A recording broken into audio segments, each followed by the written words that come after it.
xiyyaarri taaksii qilleensarraa jedhamu kan humna elektirikaan hojjetu chaayinaa kibba lixaa bulchiinsa Guangdong magaalaa Shenzhen irraa gara Zhuhai keessatti balallii isaa milkaa'inaan taasiseera. Taaksiin xiyyaaraa dhaabbata teknooloojii Shaangaayiin kan kalaqame balallii isaa jalqabaa akka addunyaatti galaanarraa fi magaala tokkorraa tokkotti imalu kan taasise. Imala isaa duraa kanaanis xiyyaarri taaksii kun imala isaa Shenzhen irraa gara Zhuhaiitti taasiseen deemsa konkolaataan turtii sa'aatii 3 kan fudhachaa ture. Xiyyaara taaksii kanaan immoo turtii daqiiqaa 20 qofa itti fudhachuun nagaan lafa qubachiifameera. Xiyyaarri taaksii maqaan Eevtol itti moggaafame kan humna elektirikiin hojjettu kun xiyyaara heelikooptarii jedhamuun beekamu waliin kan wal fakkaattu yommuu ta'u dandeettii ol ka'uu fi bu'uu qaba.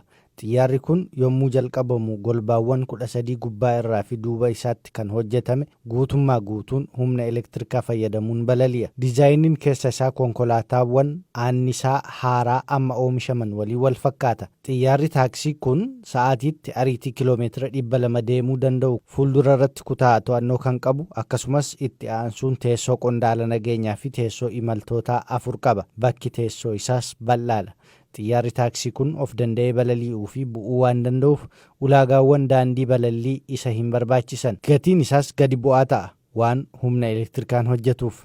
Akka fakkeenyaatti balallii yaaliif taasise kanarratti balallii turtii daqiiqaa 20 fudhate kanaan tikkeettiin tokkichi maallaqa chaayinaa yuwaan 300 yookaan doolaara Ameerikaa 42 qofa kaffalchiisa. Xiyyaarri kun waggoota dhiyoo asitti namoota diinagdee gadaanaarra jiraniif baay'ee jaallatamaa dhufuun isaa ragaa ta'eera. Yeroo ammaa kana naannoo laga Yaangij Deeltaa bakka Shaangaayitti argamutti dhaabbileen xiyyaaraa ol ka'iinsa balalii gadi aanaa qaban 8 mana isaanii taasifataniiru. Haa ta'u malee dhaabbileen kun misoomsuuf fedhii guddaa kan qaban yommuu ta'an imala altitiyuudii gadaanaa irratti taasifamu irratti to'annoo cimoo fi ulaagaaleen nageenyaa daangaan irra kaa'ameera. Kanaafuu warri indastirii kun seerri ifaa ta'ee fi hooggansa sadarkaan isaa akka fooyya'u gaafachaa jiru. Gara fuula duraattis indastiriiwwan wal fakkaatan bilchina isaanii itti fufuun tajaajila qulqullina olaanaa qabu hawaasaaf akka kennanitu eegama.